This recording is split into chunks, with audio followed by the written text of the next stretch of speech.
Hey guys, my name is Acelord and this is going to be your guide to playing Eldegoss in Pokemon Unite. First of all, one important thing to note about Eldegoss is that Eldegoss is a support Pokemon. Now, what does that mean? Well, it means that you are at the bottom of your team's farming priority.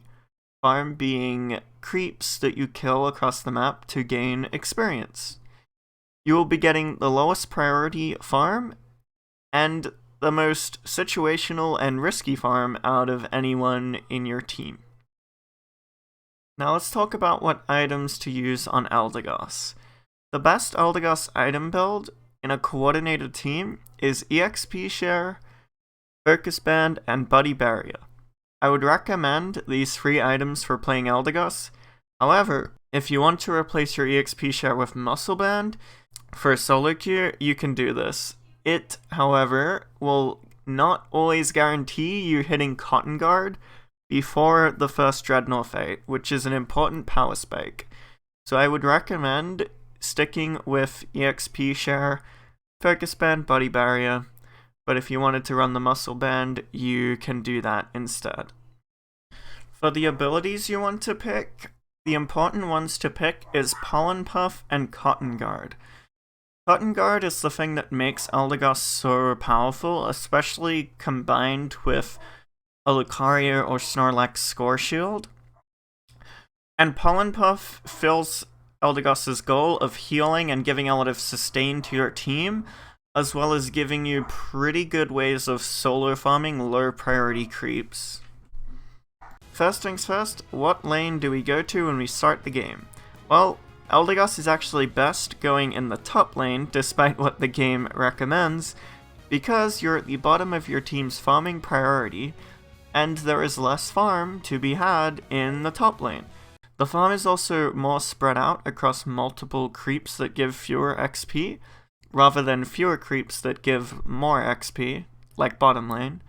It's just the best lane for you to get your power spikes while taking the least amount of farm from your team.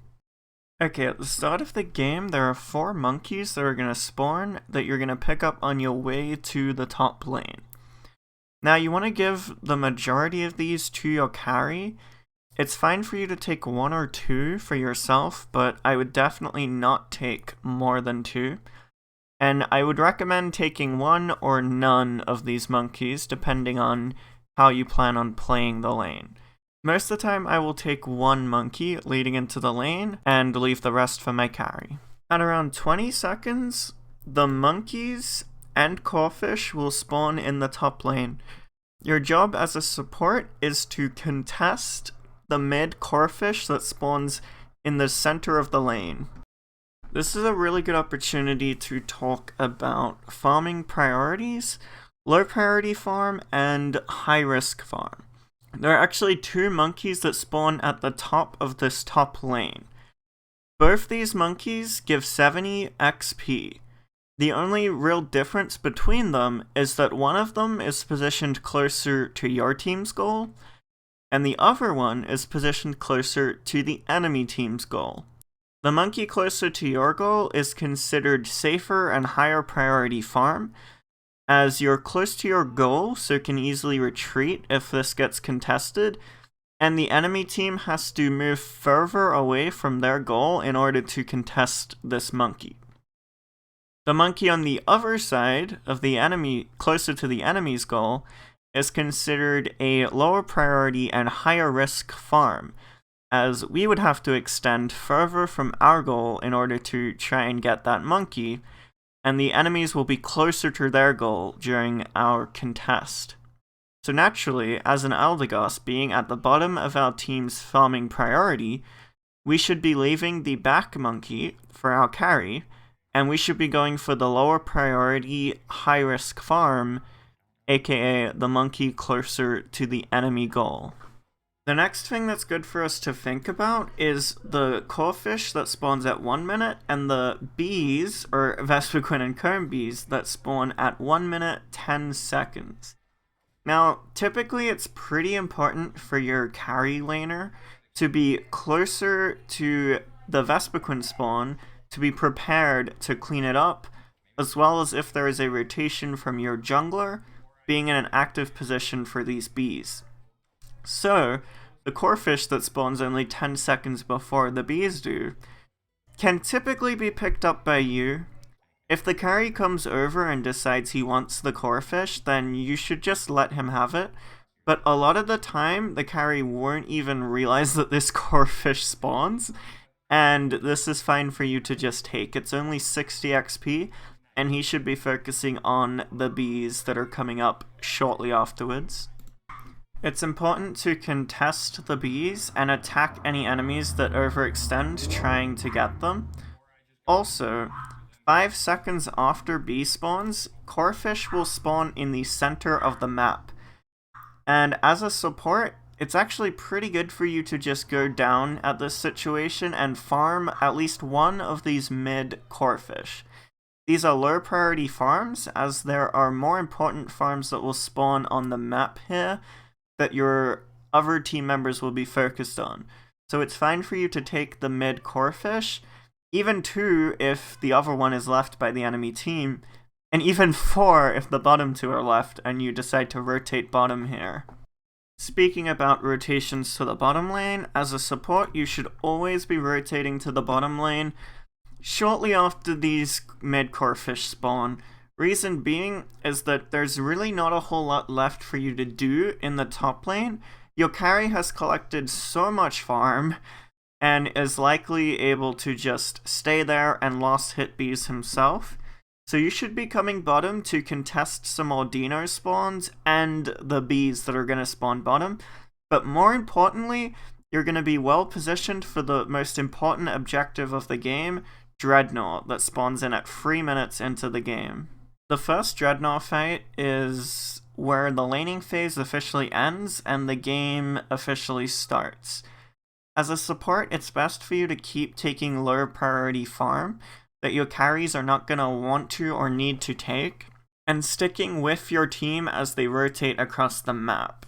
It's very important from this point on to not use your Unite move. You want to save your Unite move for the next Dreadnought fight, and you want to use your Unite move specifically for Dreadnought 2, Dreadnought 3, or Zapdos. You're typically only going to get 2 big Unite moves off in a game, and with Eldegoss, when you use them is very important because Eldegoss's Unite move with a Buddy Barrier is single-handedly fight-changing and game-winning.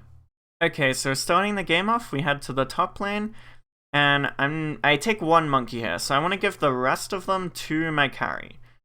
Once I take 1 monkey, I don't necessarily need much more. I can test the core fish here, let him take the back monkey while I poke, and I take their monkey, which is huge. Then again, taking high risk farm, I try and contest their monkey, and they take it, and that's fine, because I did already take 1 monkey from them. We're already doing really good in this lane, because we've secured our farm and contested theirs. I give the core fish to my Lucario there because he wanted it, and that's fine. We go for bees. Bee fight happens. These bee fights typically happen. Immediately after bees, I want to start farming mid, but it looks like we're staying aggressive, and he ends up being way too aggressive. I end up coming mid here to farm these core fish pretty late, and I also take a monkey for my troubles since my Lucario is down and unable to really farm that up. I grab both the mid core fish here before rotating to the bottom lane. I actually lose that one, but now I head to bottom. I actually farm my way towards bottom, getting these mid core fish, which is huge, and I get that one. And yeah, so we get jumped here, but a fight breaks out because my team is good. I get Cotton Guard before the first dread, which is the point of taking 1 monkey, 1 core fish. With EXP share, you always hit Cotton Guard before the first dread. I got a lot more than 1 monkey, 1 core fish this game, so I'm actually level 7 for the first dread. And yeah, so we get this fight, Cotton Guard just doing a lot of work. Again, position yourself pretty far forward because you're pretty tanky, and here I peel. This is what you should do every game. Your damage is not very good for Dread, so you just want to give vision on when enemies are coming in and zone the enemies that try and come in.